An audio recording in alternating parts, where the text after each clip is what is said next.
Frontline Gaming presents 40K Stat Center with your host, Val Heffelfinger and the Falcon. We sit down for schnitzel and beer with the best men in Bremen to cover the Northwest GT.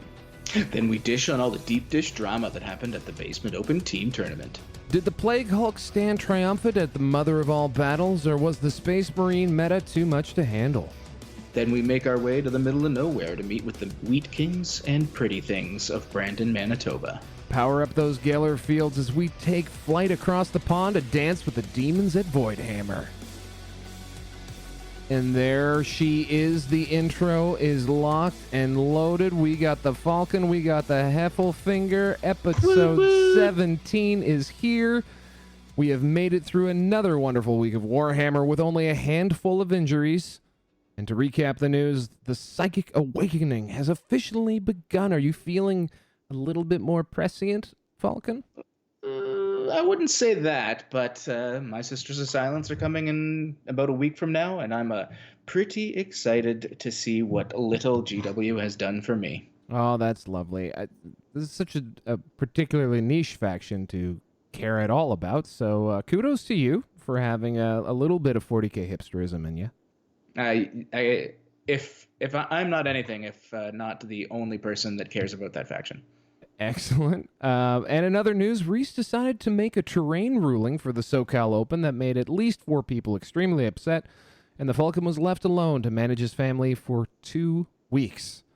So far, everyone in his home is still alive, and he is only short 1 pair of underwear that he didn't like anyway. It's a Thanksgiving miracle. Canadian Thanksgiving.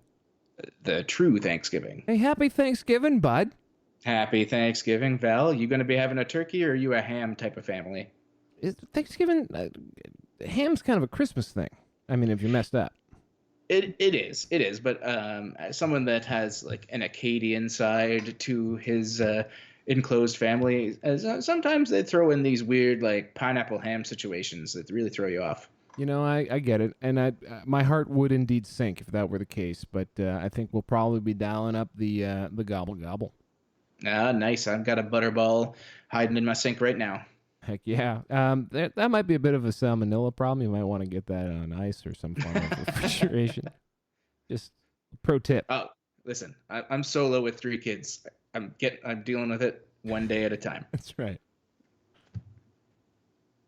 Anyway, this week we'll be taking you through the highs and lows of the Northwest Open Major in Bremen, Germany, the Basement Open Team Tournament in Sudbury, Ontario, Canada, the triumph at the Mother of All Battles in Sydney, Australia, the Middle of Nowhere GT in Brandon, Manitoba, Canada, and Voidhammer 2019 in Elgin, Scotland. You know what all those have in common? None of them are from the US of A, so you can hear the podcast apps being closed off by at least 75% of our audience. No one is interested in a meta other than their own. There you go. Well, it is a truly international episode as long as you're a former British colony. So that's and Germany, which is pretty cool. Yes. And just rife with opportunities for really bad Val accents. I can't wait. I'm super looking forward to all of the emails we get about our potentially undercharged racism. Did we get emails? No, except for the Texans. Somebody from Oklahoma really hated your rendition last week. Yeah, I refused to back down on that. I think that was some of our best work. I think you were fantastic. It was almost like Rodgers and Hammerstein were in the room with me. The musical theater 40K crossover appeal, I think is a niche that we can just mine for all kinds of clicks. It's got to be at least 11% of the community. At least 11%. All right. Before we get started, folks, because we actually do have a very large show for you today, we're going to do that thing where we shout out our boys and girls on the Frontline Gaming Network. This week on Chapter Tactics, there was no episode of Chapter Tactics made for the public, as the hamster in charge of Brandon Grant's internet finally gave out, and he is still waiting on Cyberdyne to replace it. Chapter Tactics. Sometimes it's really good, and sometimes they ask me for my opinion. And this week, The Art of War with John Damaris and Nick Nadavati brought in our good friend Innes Wilson for his hot take on White Scars. If you hadn't already heard enough of him talking on here, you should check out the full report over yonder. He might actually be good at this game. Yeah, listening to his talk, as much as I hate to say it, just makes me kind of scared for how much more advanced people are at thinking about Warhammer than I am. Yeah, it's true. He is he's a character. Yeah. I like to think of myself as that wild card poker player that just doesn't know that they're betting a bad hand. That's me at a 40K tournament. Here we go. And I like to think of myself as Dustin Hoffman in Rain Man. There's a lot of those types. You're going to have a lot of competition for that. It's true. And of course, tune in live every Wednesday on Twitch and to whatever podcast haven you use on Fridays for Signals from the Frontline, that venerable institution, with Reese and Jason for your weekly dose of GW release news and whatever those kooky cats think of. And lastly, we got a big shout out for the people that make this all possible over at Best Coast Pairings. They're pretty swell, and so is their app. You should subscribe to it. Or don't. We're not an authority figure in your lives, and we probably shouldn't be. The two of us make terrible life choices all of the time. Oh, man. Like starting a weekly 40K podcast. Yes, and trying to do it without a script and then realizing it was almost impossible. Tournament news is made possible by BestCoastPairings.com. Download the BCP TO app to organize events for just about any tabletop game system. Download the player app to easily find and participate in events from around the world. Subscribe to BCP for as little as $5 a month to support the team and unlock additional features. Available for iOS and Android. BestCoastPairings.com. Competitive events easier.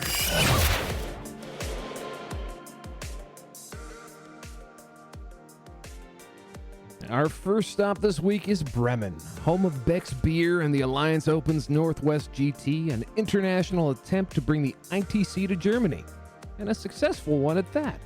Held by the Dutch wonderkinds over at Alliance Open and amazing folks from Target Priority 40K, the Northwest GT was a 74-player major event using ITC missions and rules. We caught up with Cease, Wham Bam, Thank You Ma'am, Jan Stam, the tournament TO, for an intro to the event and why it was so important. The Alliance Open Northwest GT is a 80-person ITC major hosted by us from Alliance Open, a Dutch TO company, not Danish actually, in cooperation with the guys from the Targeted Priority podcast from Germany. The guys from the podcast joined us at several of our events the last couple of years, and we're very keen on getting an event of similar high quality up and running in Germany. So we decided to join forces and combine our event experience and our huge drain pool with their streaming experience. And yeah, well, one thing led to another, and we just had our first edition, and we expect it to be one of many, many more. The meta was, as you might expect, largely German, but it also included a very strong contingent from the Netherlands, as were neighboring countries. We had a good mix of very experienced players from both the international tournament circuit, as well as several of the European ETC teams. But most importantly, at least for us, we also had a large group of new tournament players, either new to the tournament scene in general or new to the ITC tournament scene, which, as you probably know, is not that big in Germany yet. But I think this was one of the first ones to try and get a full foothold there. We had a lot of people fly into the event. We held it in a hotel. So we had a lot of people join us for a full weekend of wargaming at its finest, as you might say. I think one of the more noteworthy things, besides the fact that it was the first German ITC major ever held in the country, is that it was an international event, at least for us as a TO group. We are one of the first, as far as I could find, to host an event in a different country. And for this, of course, the support from the Target Priority podcast guys was of great importance to help with language and culture barriers. But yeah, for us it was a great new experience to land in a new country, put up an event and have everyone enjoy the ITC missions and our terrain and our TOing. So yeah, that was very special for us and something to remember. Now, we rarely hear much about the German Warhammer scene on our side of the ocean. Outside of the ETC, it is actually pretty easy to forget that they have a thriving player base, as they do use their own Tabletop Masters circuit instead of the ITC for most of their events. With the spread of 8th edition and the growth of the ITC as a whole, it is absolutely a pleasure to see more of how our great game is being played around the world. We highly recommend you check out twitch.tv/targetpriority40k or the Target Priority 40k YouTube channel for some excellent coverage of the event. All of the coverage was provided in English, and the production quality was top-notch. Do note, however, that only part of the final round was broadcast, as one of the players became very uncomfortable on stream, and so the organizers chose to turn off the cameras for his benefit. So was he just having a bad time? What was going on there?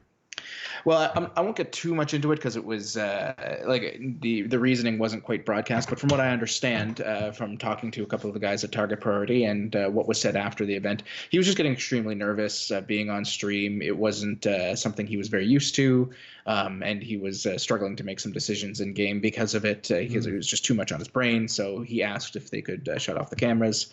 And they obliged. From what I understand, it had nothing to do with like sportsmanship or anything like that. It was just a guy that was a little nervous having, tens of people watch him. Yep, absolutely. And I don't know. We covered this on Chapter Tactics, I think, together. Yeah, it's an interesting thing. I believe that there's a type of an event where you need to go in expecting this is going to happen. But I don't think all of 40K is there yet. So like an event like this, it's a decent size, but it's new. They're growing. They're in a untapped market, if we're really being honest, when it comes to, live streamed games. I don't see any problem in someone asking to either turn the cameras off or just not be on camera, period. Yeah. That being said, if you're at LVO, that should be something that maybe you need to swing the other way on and say, well, this is the biggest event of the year. You got to expect that you might end up on camera and be ready for it. Yeah, and I'm just glad they were able to get a reasonable resolution out of it, and it seemed pretty amicable, so that's good. Yeah, for sure. The softest take ever from old Val there. Moving on, the event would end with 2 undefeated players. Dean El Loco Co., running Chaos Space Marines, would get Best General, while Sebastian Mueller's Day Off would take Best Overall with his Ultramarine Successor chapter. Well, I know you may be shocked to hear that no Iron Hands list graced the top 10. Please note that the rules cutoff for the event was 1 week prior to that supplement's launch. Now, let's take a look at their lists. If you'd like to follow along at home, dear listeners, the organizers used punpun.to to manage the event, the most adorable tournament organizing platform that perhaps exists. Yeah, you can also see the top 4 lists over at 40kstats.com if you're having a hard time with that website. All right, quit your yakking. It's time for a Heffelfinger list reading. We've got Sebastian Mueller's Space Marine list here. He's chapter traits were Master Artisans and Long Range Marksman. Pete, what do those do? Master Artisans is the old Salamanders chapter tactic where you can re-roll 1 hit or one wound roll per unit. Mm-hmm. And Long Range Marksman is plus 3 inches to the range of all of your weapons. Huh, not too bad. Looks like he's just got one big old battalion here. And it's staffed with a captain with a Power Fist and a Stormbolter as his warlord, a lieutenant, just rocking bolt pistol, chainsword. Under the troops, we got 10 infiltrators, and 1 unit of 10 intercessors. The intercessors are rocking the bolt rifle option, of course. And then in the elite slots, we've got an aggressor squad. We got 6 of those guys with the ever so popular Bolt Storm gauntlets and Frag Storm grenade launchers. And then he's got 3 of those delightful Aliens Invictor tactical war suits. In the fast tech, we've got this is cool tech. 3 units of 3 suppressor squads, and then in the heavy support, we've got 1 Devastator squad with 4 grav cannons and the grav amp, and then we've got 2 Eliminator squads. Both of them are 3, just with the bolt sniper rifle. And then just as a little Pièce de la Resistance, we got a little drop pod as a dedicated transport option. So there you go. He's got a lot of DACA, got some snowflakey choices. I know he talks about it, but those suppressors are pretty cool. The suppressors are really cool. Actually, suppressors are very strong with Ultramarines and with Iron Hands, but I don't know what isn't strong with Iron Hands. So, but I mean, the hand is made of iron. So. But the suppressor squads, I mean, your turn one, if you deploy them on the board, they are going to be AP -3. So the unit's shooting 6 shots, AP -3, strength 7, AP -3, 2 damage apiece, which isn't too shabby. And then when you swap into that beautiful tactical doctrine, now they're moving 10 inches and they suffer no penalty to shoot. And they still have that, wicked ranged autocannon. So they're like surprisingly versatile in an Ultramarines list. This list is really DACA heavy. The Invictor tactical warsuits are really great as an opener to tie up the enemy lines. They've got those Incendium cannons for the Super Flamers. Yep. Ultramarines aggressors, everybody knows what those do. It's a billion shots all the time that just hurt. The Devastator squad, that's what he's dropping in that drop pod for the Grav. I think the only thing here that's kind of out of the ordinary, I mean, we talked a little as suppressors, but you do see those in the Ultramarines list, is the Infiltrator squads. You don't see people running 20 Infiltrators in anywhere. A lot of people think they're just too expensive to run that many. You'll often see, a squad of 5, maybe 2.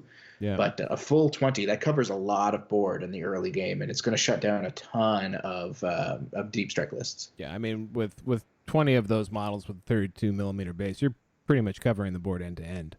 Yeah, so like most, I should say, Gene Stealer Cult shenanigans are shut off. Orcs are, if they're running in like an Evil Sons battalion that's trying to get in your face, they're not having any fun time with it. Raven Guard lists, even though they weren't available for this event, another one that is not going to like this list. Yep. Like it's a pretty nice. I really like what he's doing here. All right. Well, I guess we've done a little bit of a hataki, and why don't we kick it over to Mr. Mueller himself, and he'll talk about his event and his experience. So, was there anything special about my approach, like in the general list building? I'd say yes. In the optimizing for ITC Champions missions, I must admit no, because that was my first ever Champions missions tournament, and therefore it was a little bit experimental to me. So like that, what exactly to bring to max out the secondaries and so on. So I decided to go with a tested ETC list than with an experimental denial ITC list. And I think like the other point is like not running the brigade but just a battalion, which is generally just optimizing the output of the list rather than relying on command points. But that's definitely something that is worth reconsidering for future tournaments. My absolute all-stars in all games were the suppressors for sure. Playing against orcs and even against necrons, the snipers were doing their job. I was not running last fusils, but just normal sniper rifles on the eliminators. But the consistency, the range, and the devastation that the suppressors can wreak is absolutely amazing. A unit for 90 points, 6 shots, strength 7, AP -2, double damage, plus all the Space Marine shenanigans. That is definitely a very brutal unit to field. What was my favorite match or moment of the tournament? I was having like 5 very cool games. But I must admit, like in the finals against Thomas Morley Brucha from Hamburg, with his pretty fearsome freebooter orc list, having first turn in a pretty open table, I must admit and apologize to him once more that the Cease of Initiative was definitely a beautiful moment in the very same game.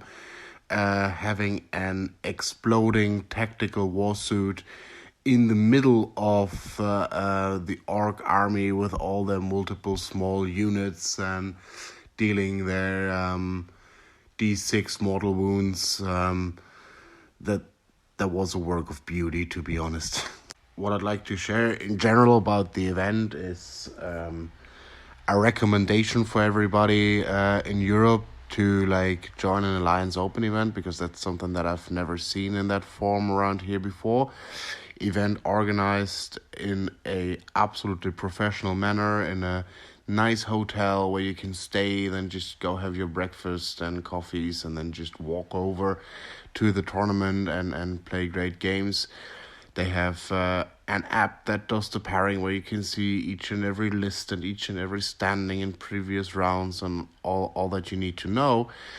And with CJ, they also got a very competent and straight judge who is not afraid to take a decision, which is, I think, one of the most important qualities. So I can just recommend and share this positive information about this tournament to everybody.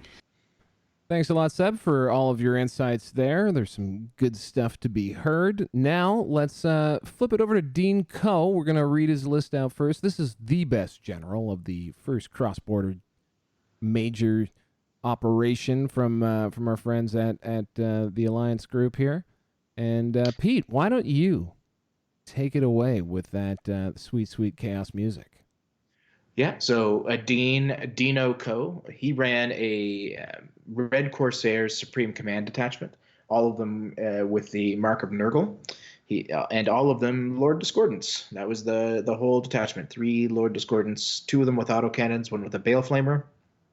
He then had a Crimson Slaughter Air Wing detachment with Helldrakes, all of them running Baleflamers, and then he ended it up with a Purge Spearhead detachment with a Sorcerer with a Jump Pack, 4 Saxon Combi Bolter, 3 Hellforged Deos with those Butcher Cannons and Greater Havoc Launchers, and 2 Hellforged Contemptor Dreadnoughts, all running the double Butcher Cannon setup. And he left himself 5 army reinforcement points because he is a baller and he couldn't figure out where to spend them. Absolutely. And this is a genius innovation, I think, this list. Yeah, I have not seen anything like this since May, except for all those other people that almost directly copied Don Hussen's list from the BAO. I mean, come on, why wouldn't you? I mean, this is a lot of power. It's a lot of fun. It is. I mean, there's a lot to be said for these lists. I mean, Don said more than enough, I'm quite sure, on whenever he's had the chance.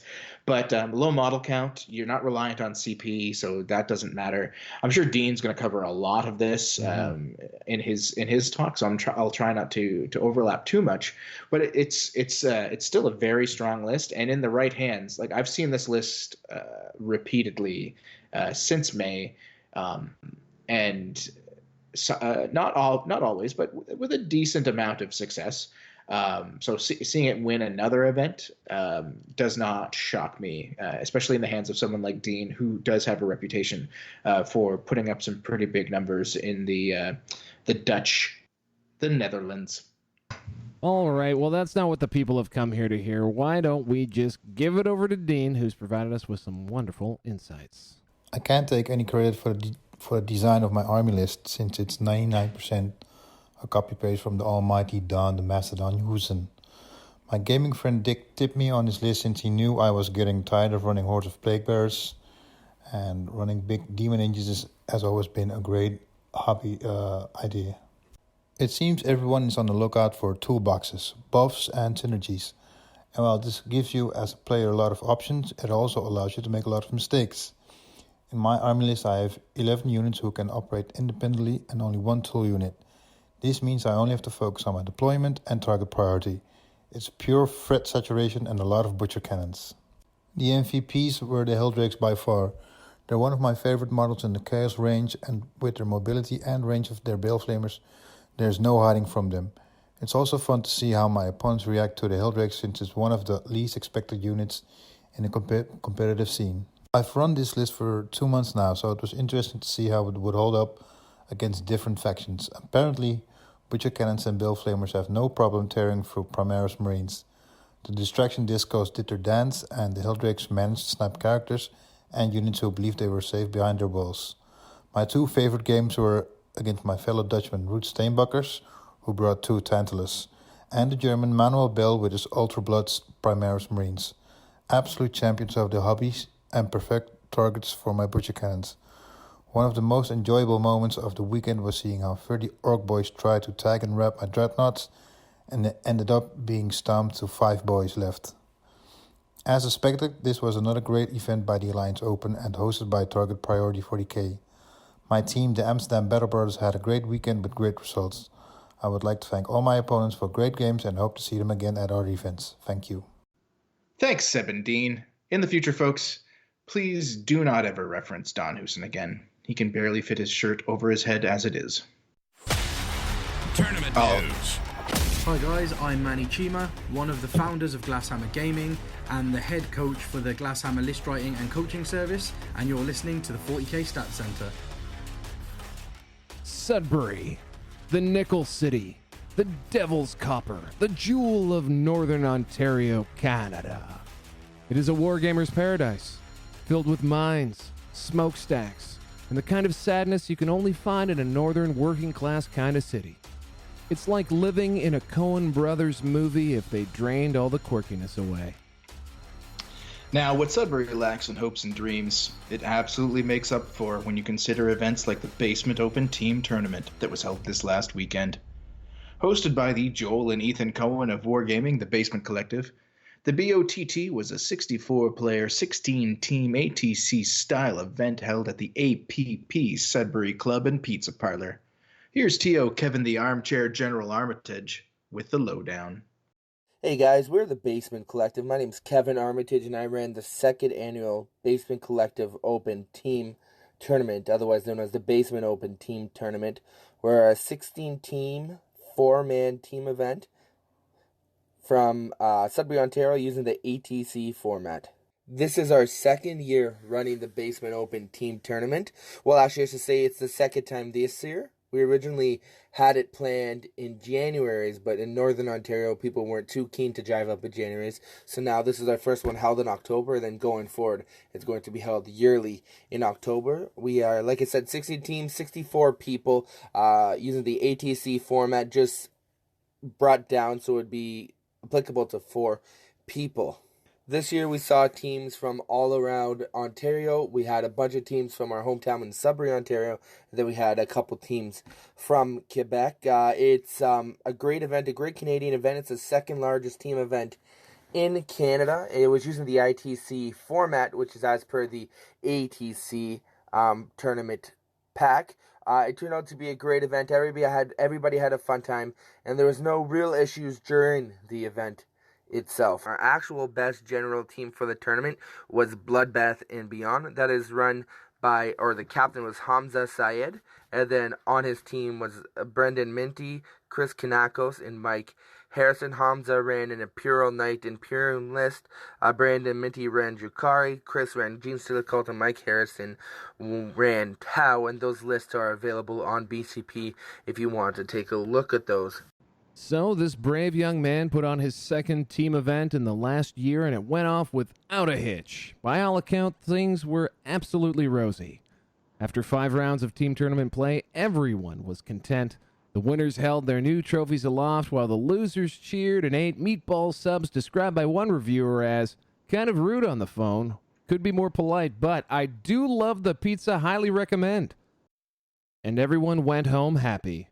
Or did they?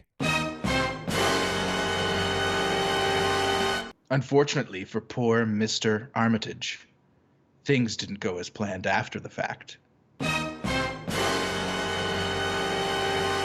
In a twist that came right out of left field, it was discovered that one of the players on the event's winning team had been playing with a list just shy of 100 points over 2,000.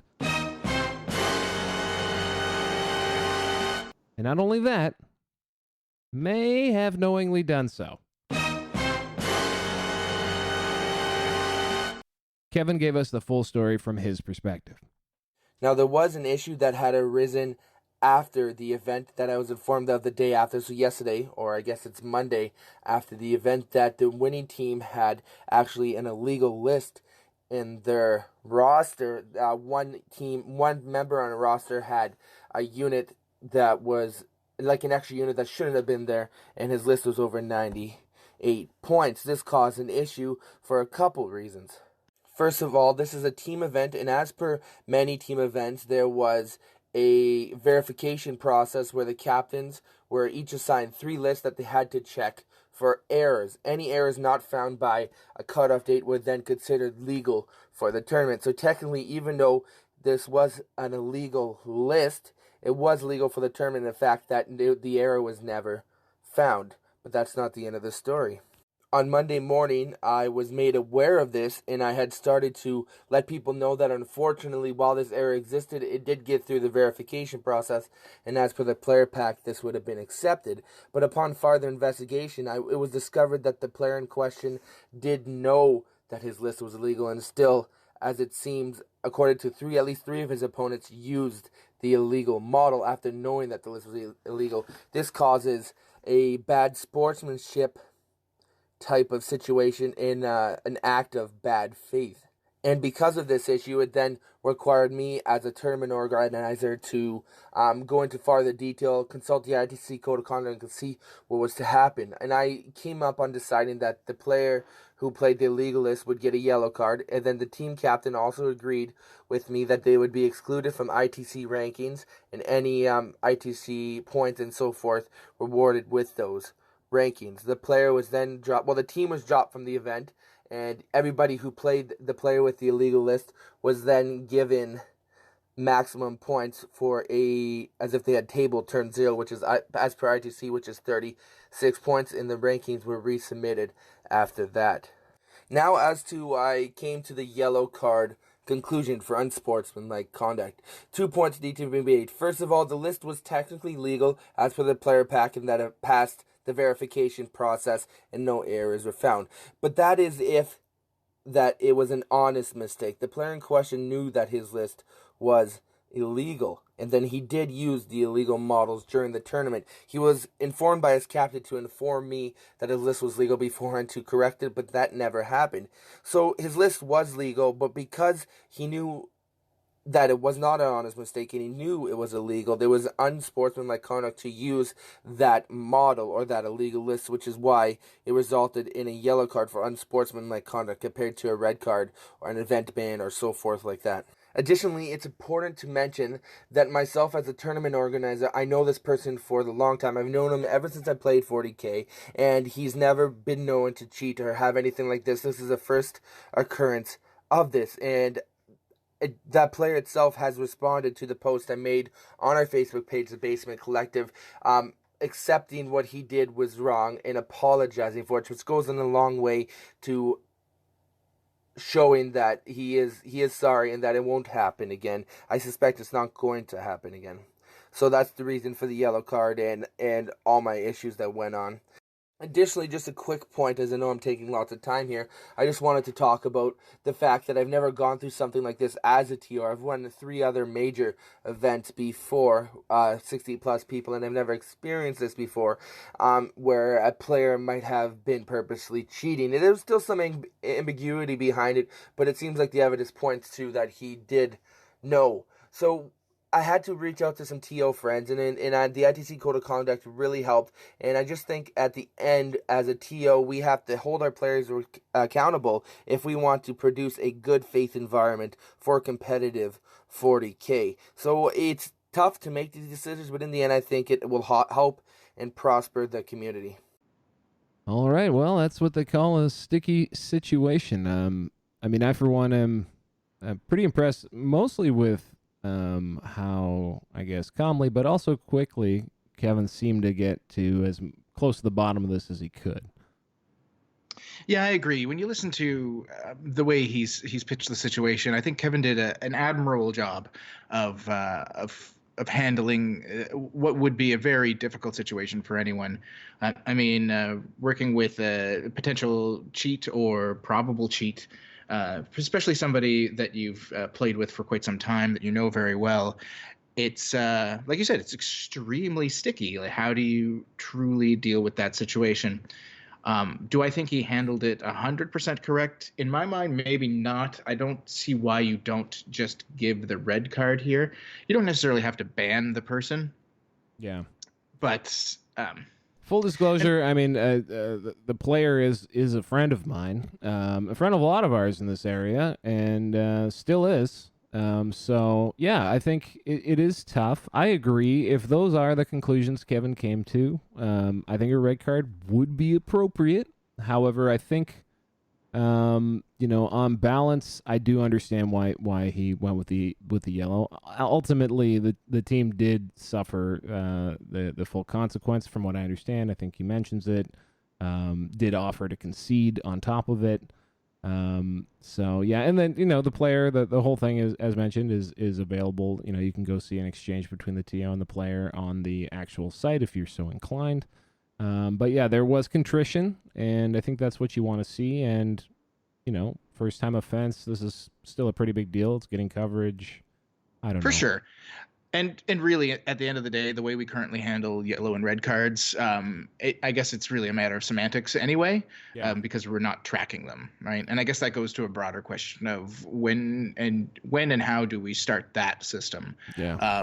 Because like Kevin says, and I mean, like you say, the person very well as well, and I know of him. I've met him a couple of times. The main situation here is, sure, it's. I would like to think that the majority of people don't intentionally cheat, but how are we to know in the future if it happens again, right? And that's really all it comes down to. I don't think it would, with my knowledge of who this person is, but it doesn't mean that we shouldn't have some way to track that, so that if it did, we can say, okay, hey, listen, this isn't exactly your first kick at this can.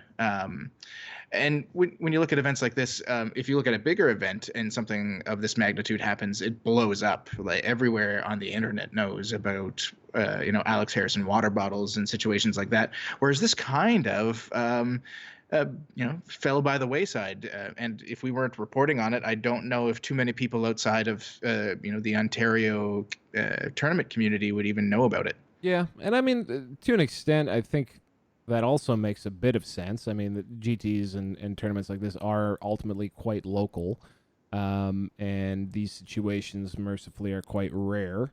As far as how, the game gets to a point in which, these things can be tracked, well, one of the reasons, I don't like, slandering people is, liability, and that's definitely a concern of anyone who's, in any sort of a position to do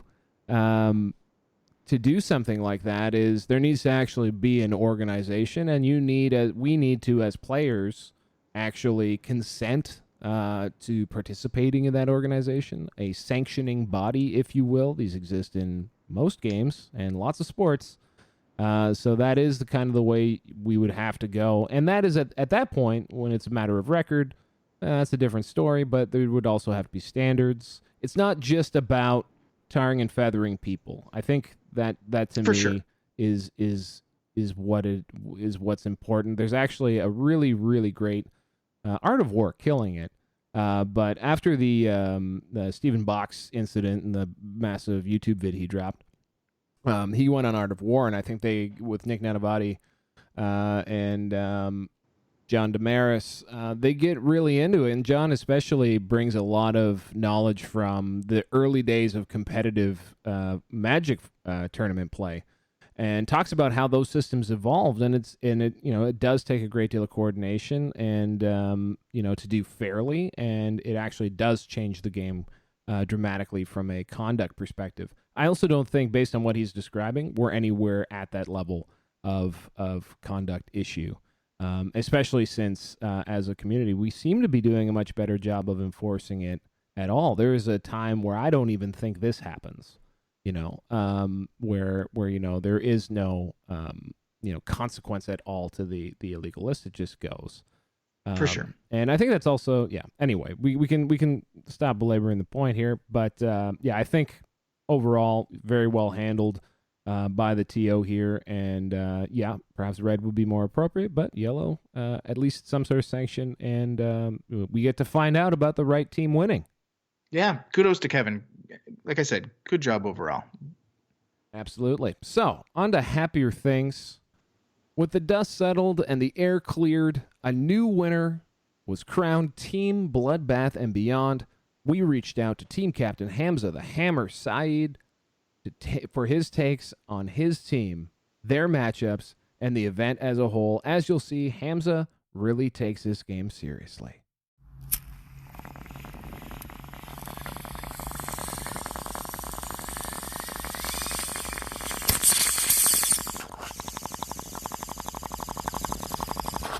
My team took the standard approach in the sense that I was the Imperial Knights player who would generally go down first because I needed board choice. And on top of that, I was the guy who would bait out some of the armies for the opponents that my teammates did not want to play in some instances. My teammate, Mike Harrison, he was playing Tau. He had Triptide, Broadside Bomb. He had a bunch of shield drones. He had Cadre, Shadow Sun, all the good stuff. So he was a really good, very high DACA list. Then our third player was a Drukhari player, Brendan Minty.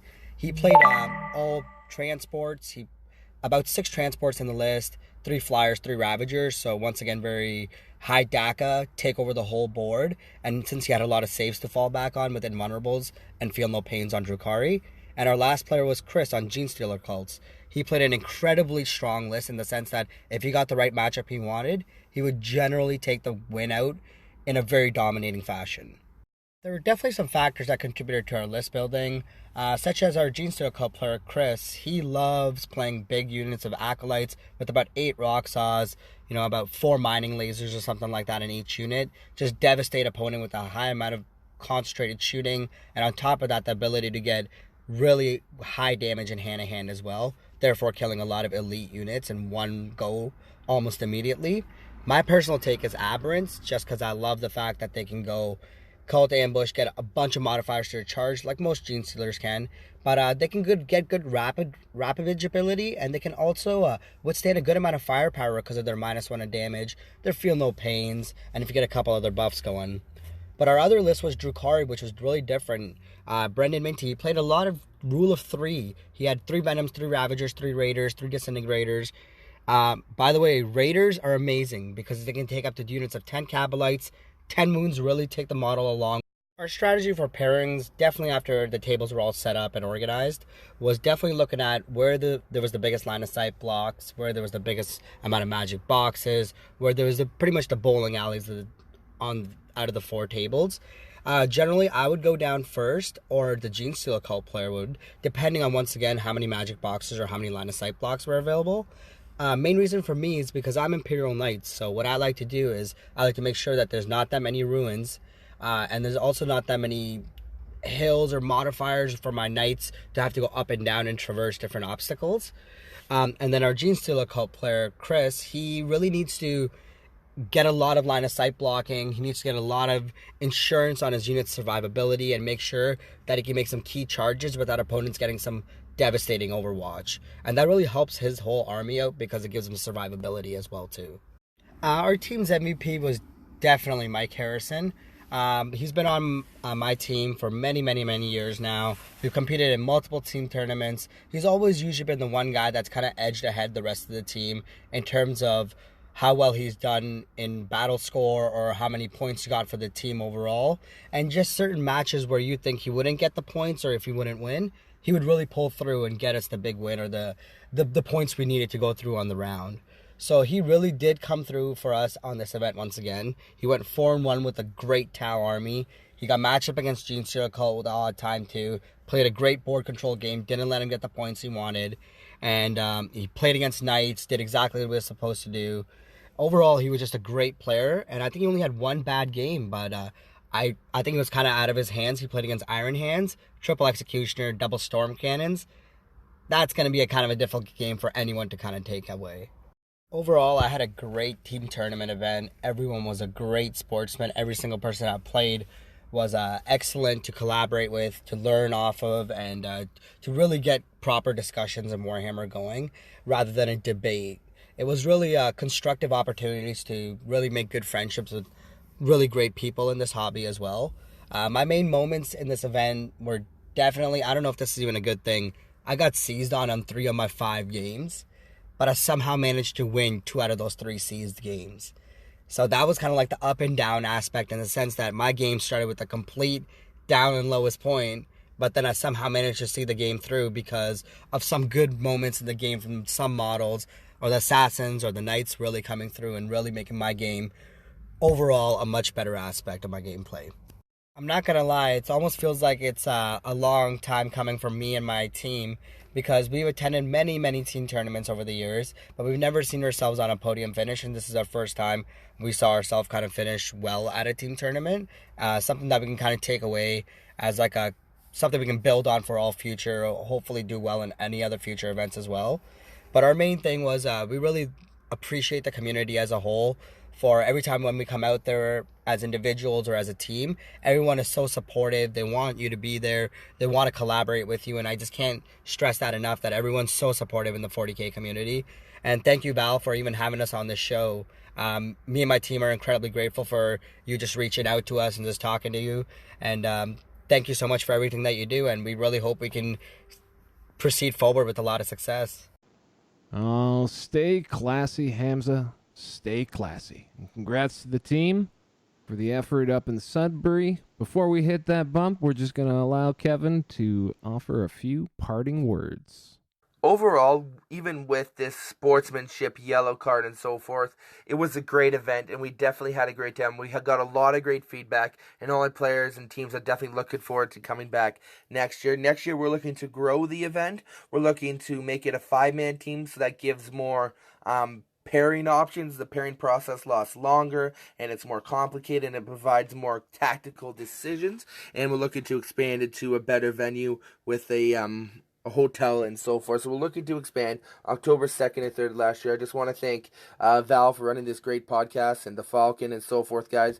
And if you have any interest, look us up, the Basement Collective on Facebook. We also run as individual major in June everywhere. All right, guys, have a good one. Tournament news. Hi, I'm Chris from Canhammer, and you're listening to 40K Stat Center. What happens when you shove 57 ornery Australians into a community center in Sydney?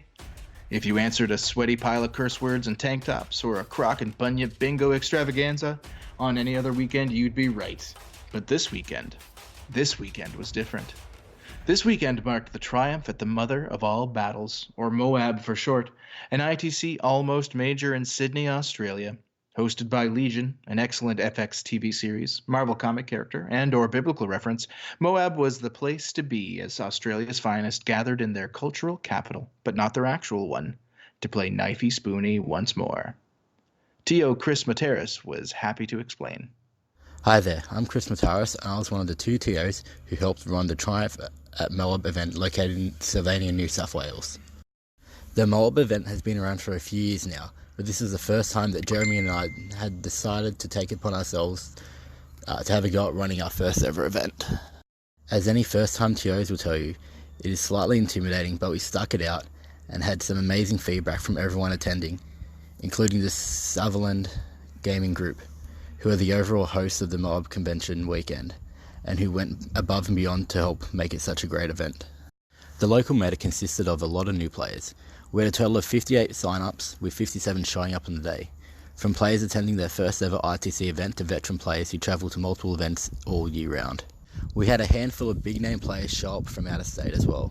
Matt the Plague Hulk Morrisoli and Adam Camilleri, both of which represented Australia at the ETC this year, deciding to fly up from Melbourne to Sydney, just to fly back as overall winner and runner-up of the event over.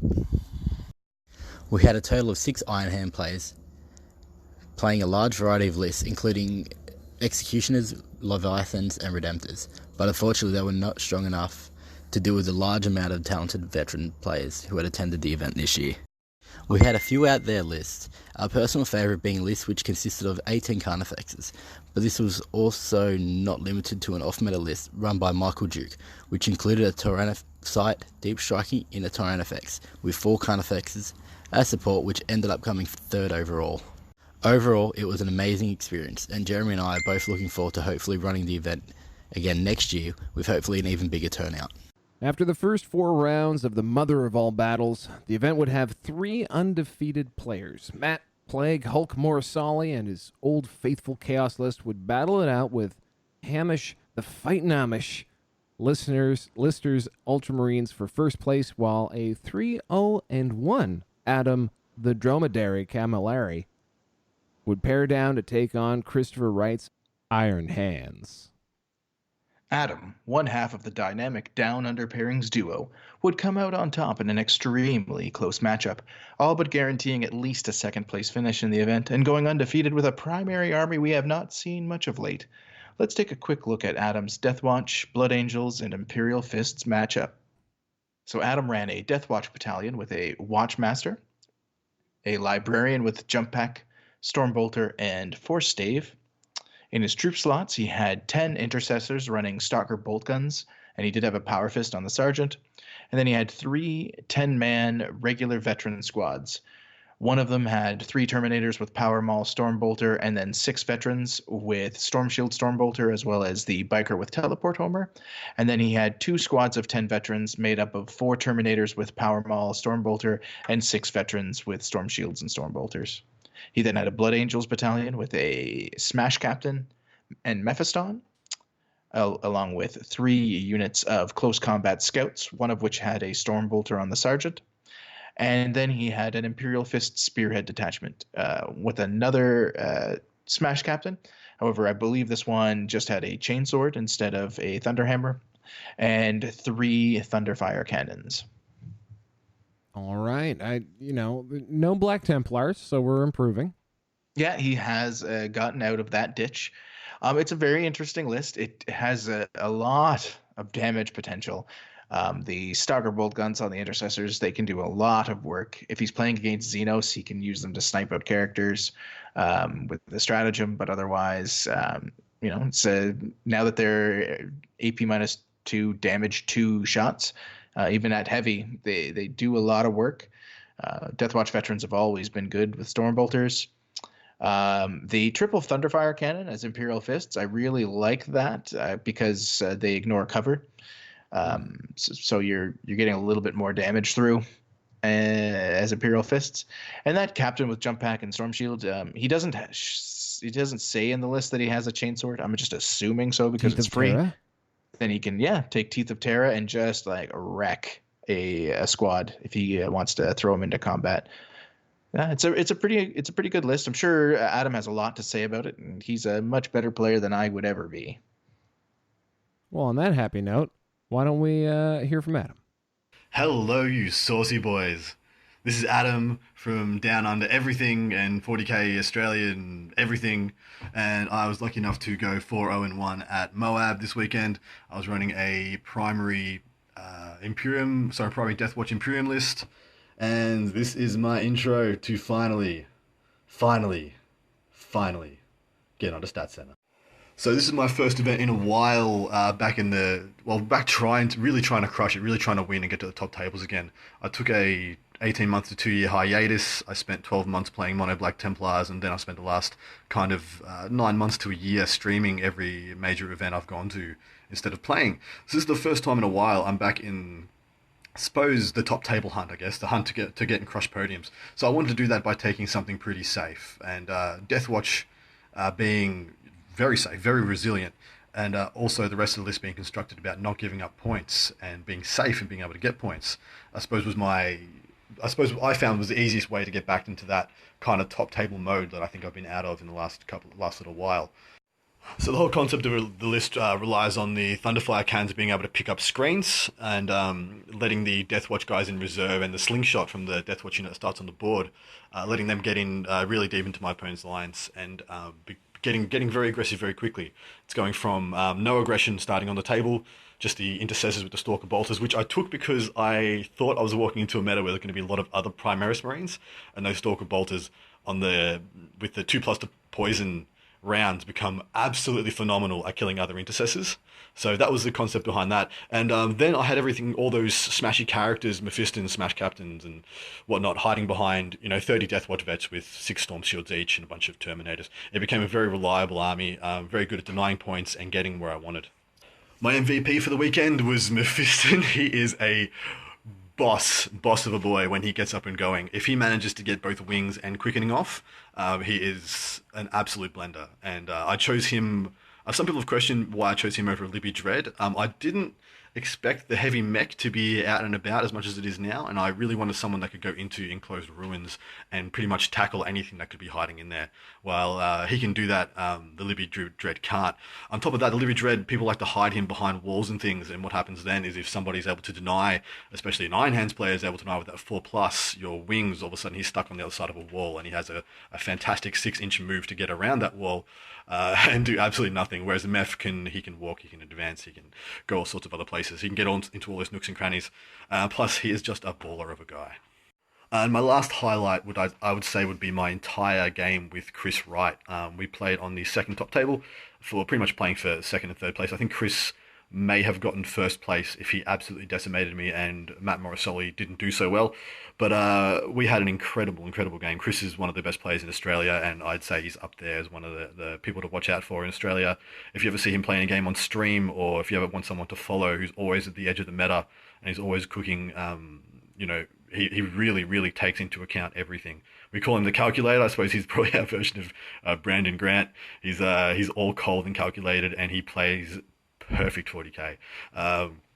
I was very lucky in that matchup. I got Hammer and Anvil against him, and I got a very dense table, which is the two things I needed to actually make a game of that.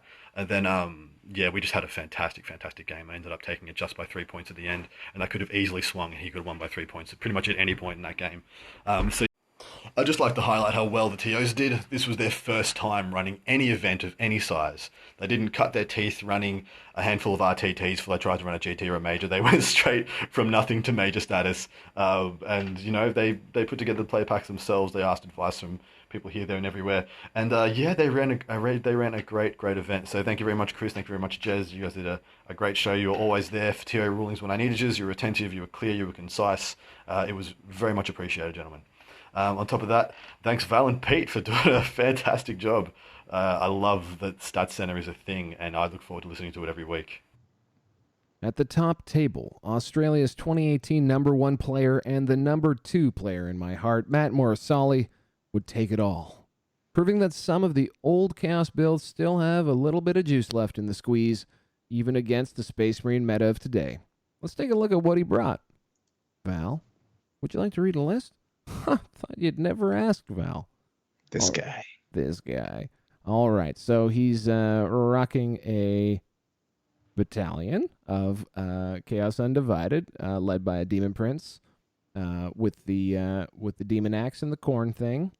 He's got a Herald of Slaanesh.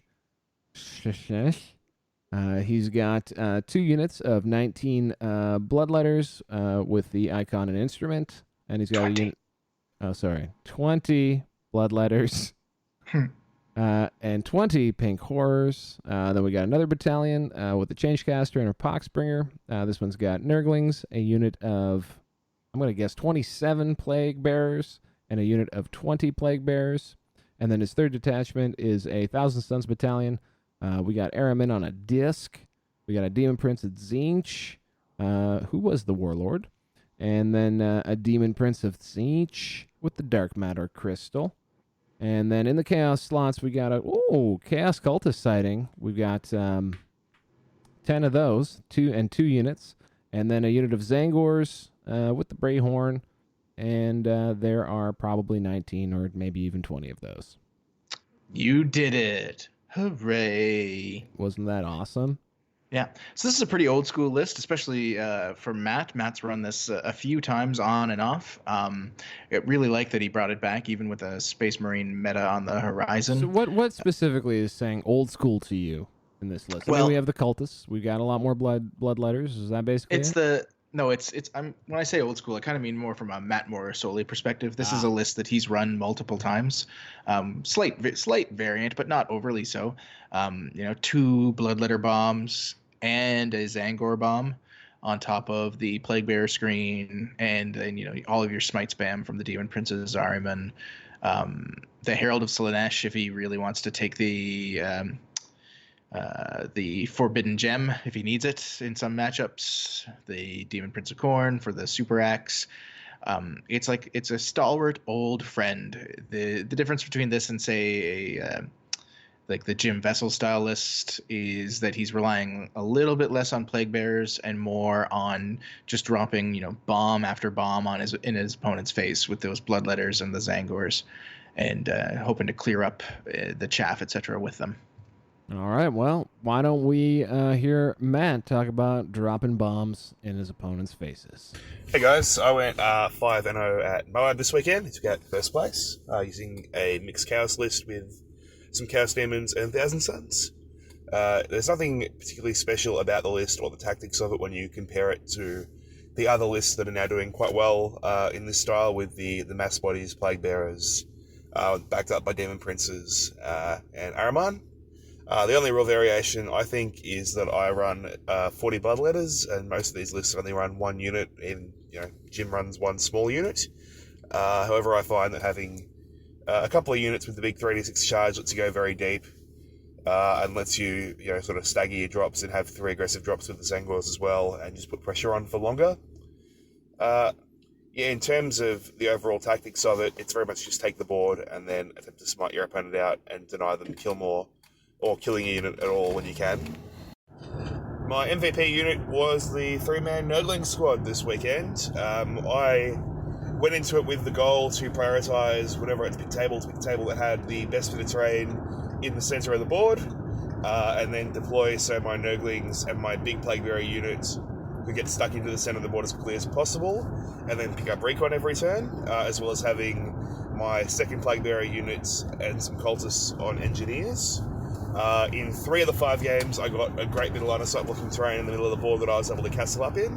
And then when you're scoring all your progressive points by turn 5, it makes it very hard for your opponent to kill up, especially when they're not killing as much or any of your army. Sometimes when you get to deny that with things like the Warp Surge of the Plague Bearers and the extra -1 to hit, and buffing the Zangors up as well. That worked really, really well, and the Nurglings were really good for that. My highlight of the event was probably the drinking on Saturday night, but I don't think that's actually what you're asking. I had 5 great games against 5 great opponents. It's been a long time since I've been able to say that I had 5 games that were competitive and tactical, while also being quite relaxed and fun. There was a bar at the venue, so I was drinking the whole time, almost to my detriment in Game 3. But I couldn't pick out one specific opponent or one specific game as being the best. I played Chris Wright, who is arguably the best player in New South Wales, and we had a very good tactical game. And I also played Hamish on the top table, who was his first time getting to T-Whip. And I did pull out the win there, and we had a great game as well. But they were all fantastic games against fantastic opponents. And I would definitely recommend this event to anyone in the New South Wales region of Australia next year. The only other thing I'll say is there's a huge shout out to the TOs, to Chris Maharis and Jeremy Brody. For background, Chris was actually messaging me with a bunch of questions about running the event after I ran EastCon a couple of months ago.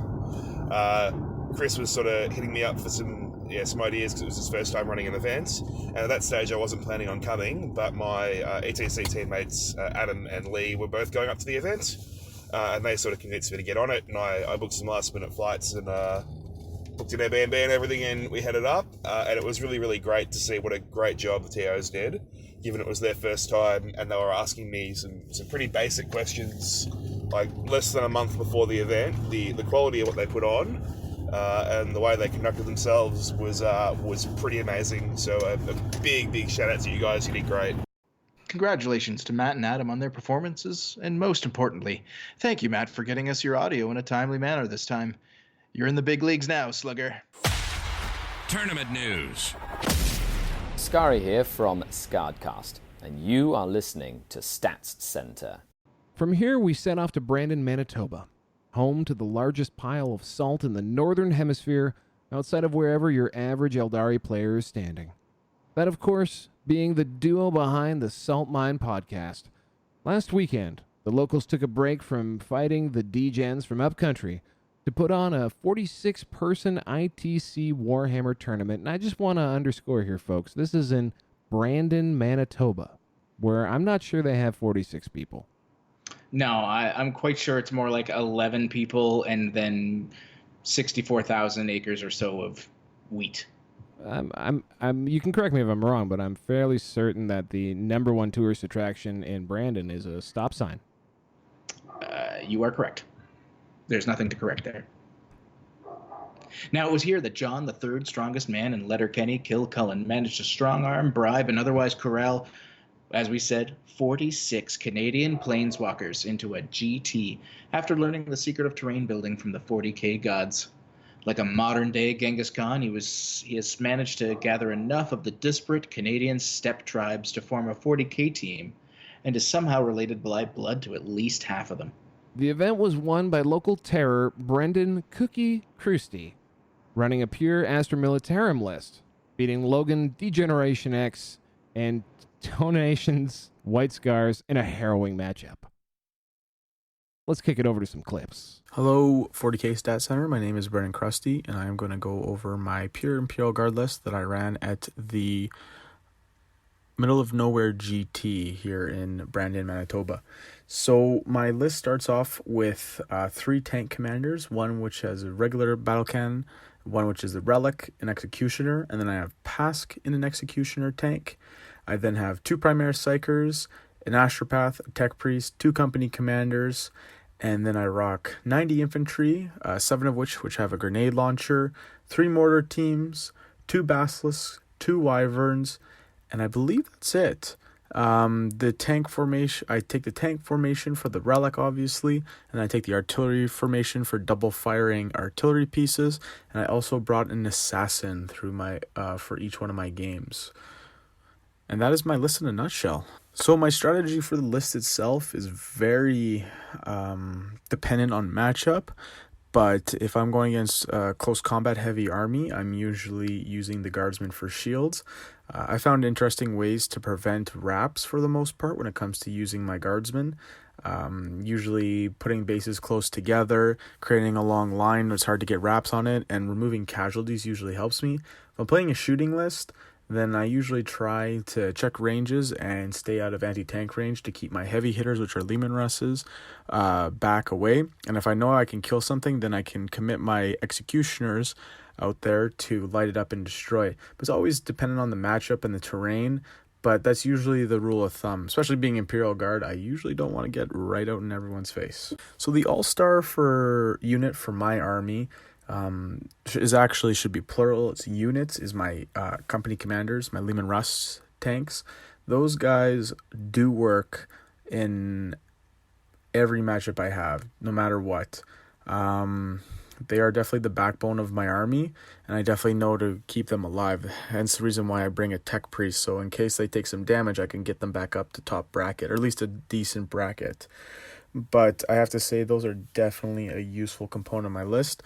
But a little shout out is the Primaris Psychers and Astropath. Those ones give a little bit of mortal wound goodness that I can take out harder to kill things, or just strip some wounds off something that I'm about to hit with maybe a tank commander or some guardsman las fire. So they are also just a mini all-star on my list. And the last game I played was against White Scars. Fast moving, get across the board, engage your line. And of course we had the Spearhead Assault, which is like 6 inches from the table side, 9 inches from the center, and it creates an arrow point.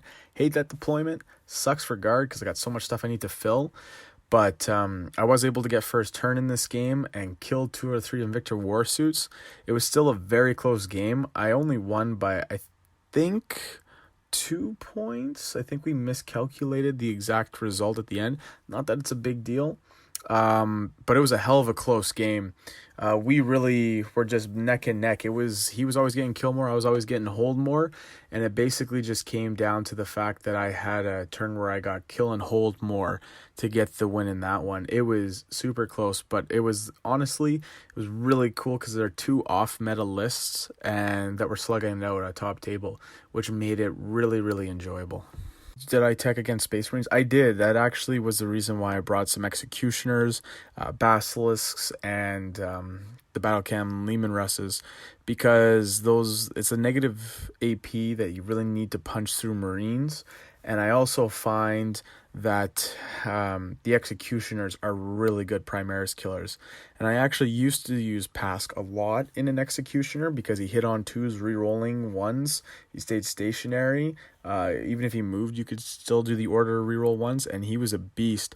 The reason I took him out of the list was because of the Castellan, but now that that's gone and Marines are kind of like the go-to, I've added him back in. Of course, the Iron Hands will cause issues for my list. But, I mean, at the end of the day, those Iron Hands are a little too good for what you get in that book. And they're definitely going to be the boogeyman army at a lot of tournaments.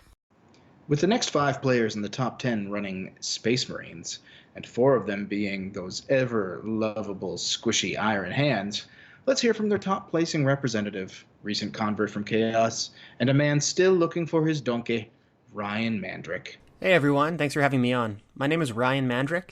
I'm located in Saskatchewan, center of the Canadian Prairies. I'm team captain of the Salt Miners and co-host of The Salt Mine, a podcast about competitive 40K. The list I took to the Middle of Nowhere GT was an Iron Hands triple Executioner featuring 3 Stormhawk Interceptors and 3 units of Scouts, and then the support HQs. So a Chapter Master, a Lieutenant, a Jump Chaplain, and the Iron Father Fieros. The strategy of this list is to have a very durable fire base with the support HQs and using the Ironstone to keep Executioners on a 5-up invul and then damage reducing, and then as well getting your double heal every turn, as well as buffing them up with plus to hit if need be, or just the BS2 from the Fieros, and putting out a large amount of damage. Then using the mobility of the Stormhawk Interceptors to get into enemy lines, shoot at units that are trying to hide, and as well just be a general nuisance, because the Stormhawk Interceptors are very good against anything that has fly, getting additional minuses to be hit, and making full use of the Iron Hands doctrines to have self-contained rerolls and mitigation for moving and firing heavy weapons. So it's a combination of a very durable, very powerful fire base, and then a bunch of self-sufficient units that can go out to the board and pick things up as I need them to. When looking at what the MVP of this list would be, it's easy to just point at the repulsors and say, these are the best part of the list. And while repulsors are the backbone of this build, I wouldn't call them my MVP because they do represent, with all of the character support, almost 1,400 points of the list. Whereas the Stormhawk Interceptor, whom I feel is the MVP of the list, it only takes up 480 points. These units are able to score recon every game. They're able to screen for characters. They're able to pressure backlines, remove characters, and they also hedge the Eldar Flyer matchup significantly. For anybody who hasn't seen this unit, they get -2 to be hit by units with fly, and they gain a native +1 to hit units with fly, as well as having very good Icarus weapons. In addition to that, all of their weapons are heavy, so they are moving and shooting anything with fly in a 2, rerolling 1s on their own, and doing significant damage against T6 vehicles, so Eldar vehicles that have fly. This came into play many times in the tournament and helped me out a lot. As we all know, the Eldar Flyer matchup is a very difficult one, especially for mech-heavy lists. Having played triple repulsors before, playing them as Iron Hands is extremely powerful. The one weakness of that archetype is its inability to lock in secondaries aside from just killing stuff off the table. It has to move slowly or it doesn't get to shoot twice. And oftentimes moving up the board usually puts you next to ruins and terrain that your opponent can pivot off of and just gut your castle. Having the flyers allows you to play the list in a way that you just would not be able to without them. Over the weekend, my favorite in-game moment would probably be when I took the last 2 wounds off of a Knight Gallant with a Hunter Slayer missile. The Hunter Slayer missile is a stratagem that you can use once per game per repulsor to shoot a missile at an opposing model that's a vehicle or monster, and you hit them on their ballistic skill. So using it to finish something off is a bit risky because they're usually having a ballistic skill of 5 or higher, but when it works, it works. One game I'd like to highlight and go over that really speaks to this list's ability to counter the meta as it is my game against a 9-flyer Eldar list. So the list was a number of HQs on bikes with 3 Crimson Hunters, 3 Crimson Hunter Exarchs, and 3 Nightwings. So basically 9 variants of the Crimson Hunter. This is a particularly difficult list to deal with.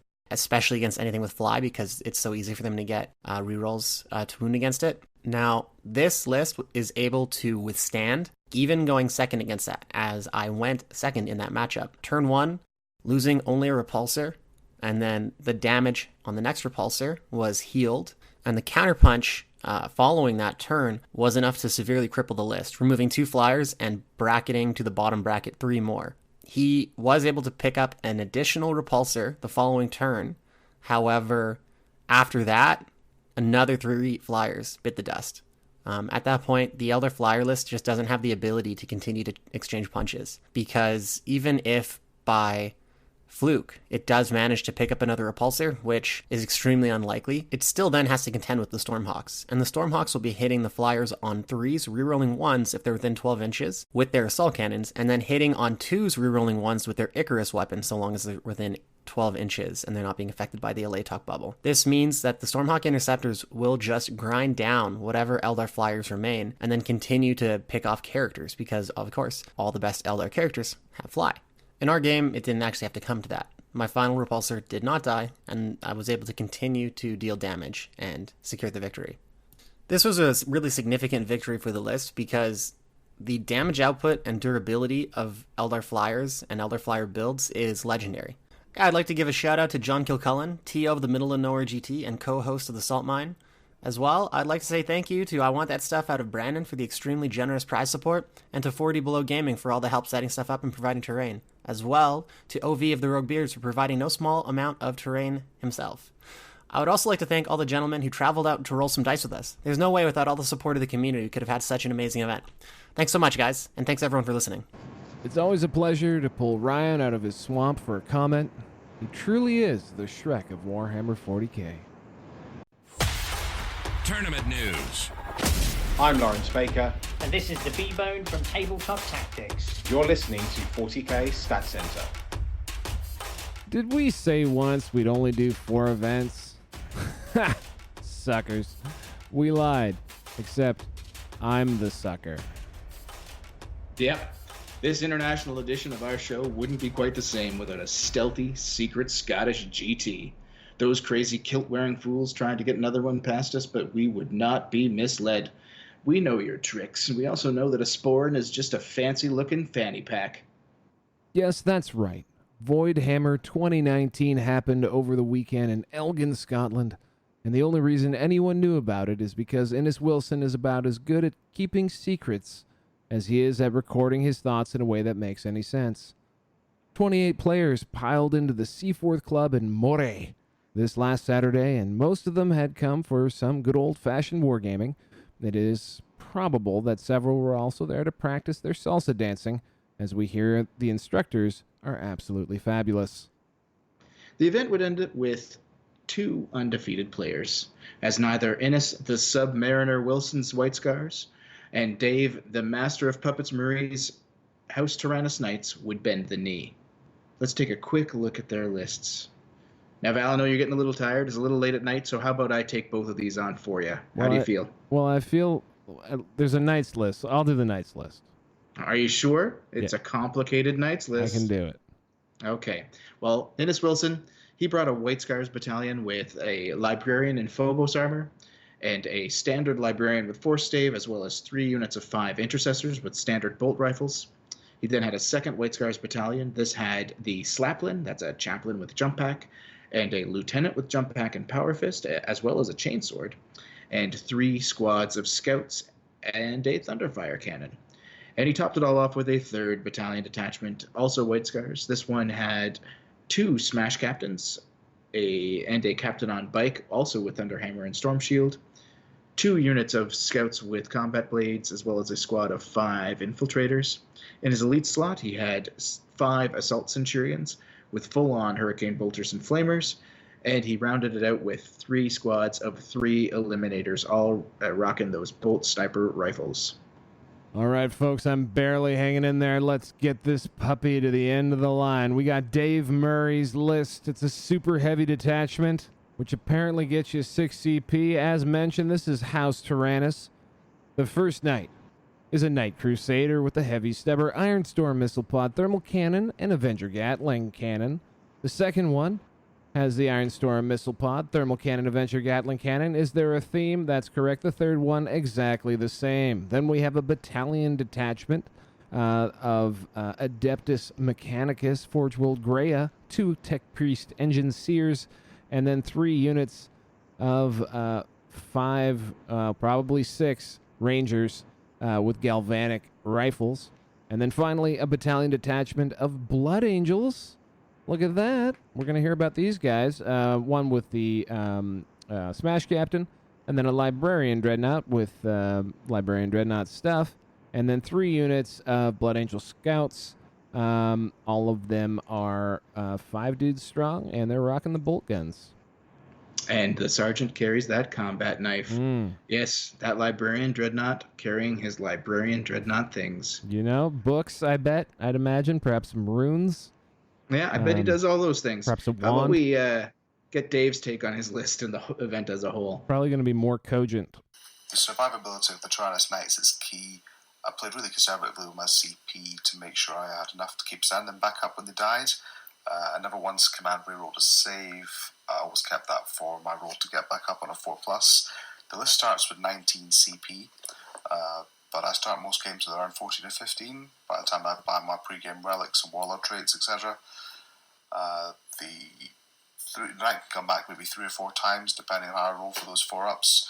The key to the knight standing back up is the end of the phase with D3 wounds remaining.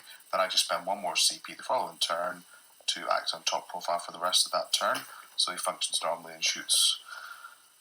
Usually after a couple of turns, the threats that can deal with my knights are dead. It's really hard to kill all 3 and keep them down, although it did happen in 2 of my games this weekend. Dealing with the knights gives up 8 secondary points for Kingslayer and Titan Slayer, but a lot of my opponents really struggled to find the 3rd secondary, so I didn't actually give up 12 points in any of my games. I scored max secondaries in 4 out of my 5 games, and 10 points in the 5th game, mainly because of the damage I put the knights. I took Butcher's Bill in every game because of how killy the Crusaders are, but I also took Recon in 4 out of 5 games because of how survivable the Tyrannus makes them. Even if they die, I just send them back up and they can score it for another turn. The 3 Crusaders were my MVPs for sure. They put in so much work over the weekend.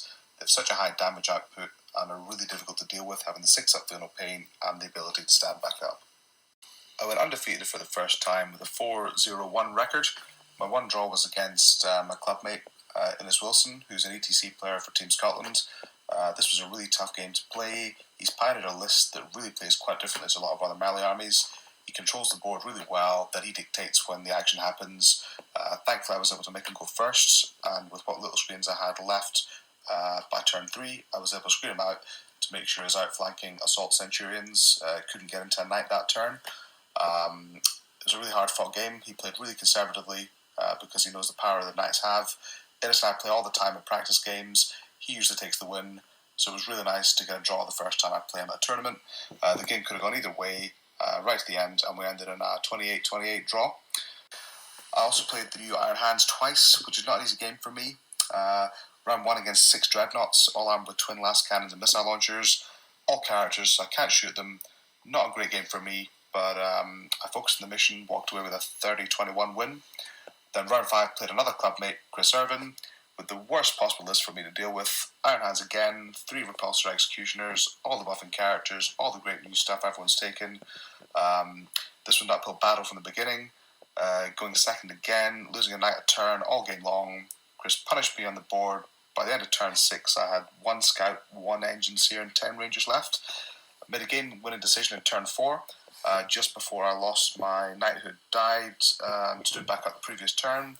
I moved him in position to take out the Thunderfire cannon, then realised that... so then I ran right at his castle, making sure he had to deal with me before he moved out to deal with the rest of my army. This also got me my last recon point, which was huge in the end. I also killed his engineers early, limiting to 1 point on engineers. I won the game 23-22, which means it wouldn't have been the case if I hadn't made that play. So anyone that's played this list knows what I mean. It's crazy good. The TO, Andrew Mulholland, did a great job with this event. It was great from start to finish. This was the first 40k event he's run, I think. But he's already got 2 dates for next year. I'd really encourage anyone that's in Scotland to get on these events. The train was great, tables were great, prize support was fantastic. A really great weekend. And now let's cut to event winner Innes Wilson. I just hate saying that. Hi everybody, Innes Wilson here, recording after a disconcertingly good finish at the Voidhammer GT in Elgin. I was playing my White Scars list, very similar to what I was taking at the LGT. I decided to stick with White Scars after the, quite frankly, incredible performance I had at the London Grand Tournament. Managed to go 5-0 there. Wasn't able to repeat the performance this weekend, managed to go 4 wins and a draw. But the army played really well, it played really well to my play style. And it's just more interesting than playing something like Iron Hands. And Raven Guard didn't have anything specific that appealed to me and that was better than what I thought I could get from White Scars. So I decided to stick it out, go with White Scars for the foreseeable future. And I'm really happy I did because it paid off. Master Snares is just that good. It's worth giving up pretty much everything else for. As far as there being anything special to my approach to the list, I don't really think there is. I know not a lot of people are going triple battalion style builds, especially for White Scars. Or really for anything. So I like having access to the CP, which is definitely something that not everybody's doing, but I feel like it gives me a lot of options and a lot of ability to play basically any game I get put across from.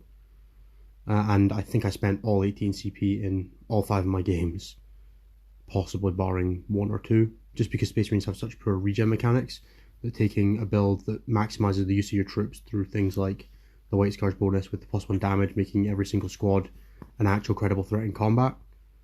I was really happy with how it played. My MVP unit for the weekend was the Warlord Smash Captain. No surprises there, he gets about 14 CP per game, whether it's charging on 3 dice or double fighting 4 or 5 times, an extra relic, an extra Warlord trait. He just gets every resource he can possibly be given and then does amazing work with them. In my game against Dave Langlands, he killed single-handedly 1100 points of custom bikes. Against Gavin Heritage, he killed some aggressors, I think. It wasn't a great game for him. But on the whole, he just, even if he never does anything in the game, he provides such a board presence and such a credible threat to your opponents that they have to deal with him. And I really enjoyed having access to such an incredible way to control the flow of the game. The highlight of the event for me was definitely my 4th game against Dave Murray, which was actually a draw. He's one of my teammates, and I've been, I suppose, developing him for the last year or so, which is really unfair of me to say. He's been getting steadily better with a lot of practice with me and the rest of the guys at the Dundee War Games Club, as well as practicing with the other Scottish guys, travelling down to English events. So it was great to finally get a chance to play him at a tournament, and he really made me work for it. It was really close to a loss for me. He played it incredibly well, managed to screen out my Assault Centurions incredibly well, made sure I never got to use them properly, denied me an entire 4 secondaries on Kingslayer on a Knight, which is hard to do against a combat army, and just played it really, really well. So mad props to him and well done to him for coming second. I'd just like to highlight as well that I actually wasn't playing on table 1 in the last game. That honour went to Chris Irvine and Dave Murray, who were the 1 and 2 players going into the last round. Dave had drawn me the previous round and had 1 point higher on victory points, and Chris was 4-0 at that point.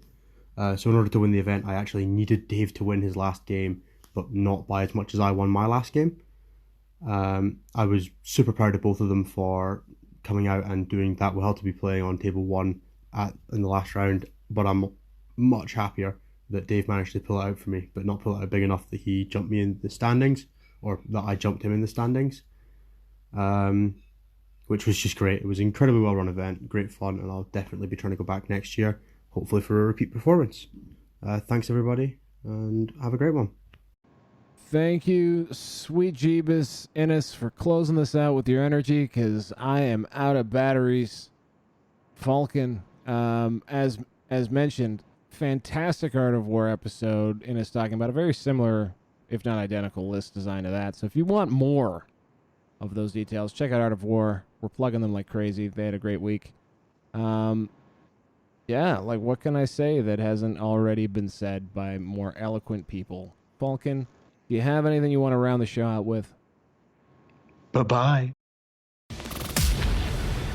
This has been 40K Stats Center, a presentation of the Frontline Gaming Podcast Network. Like what we do? Subscribe to and rate us on YouTube and wherever podcasts can be found. Join the conversation. Follow 40K Stats Center on Facebook. You can also support the show directly by joining the Chapter Tactics Patreon and competitive 40K in general via the ITC Patreon or by grabbing a subscription to BCP.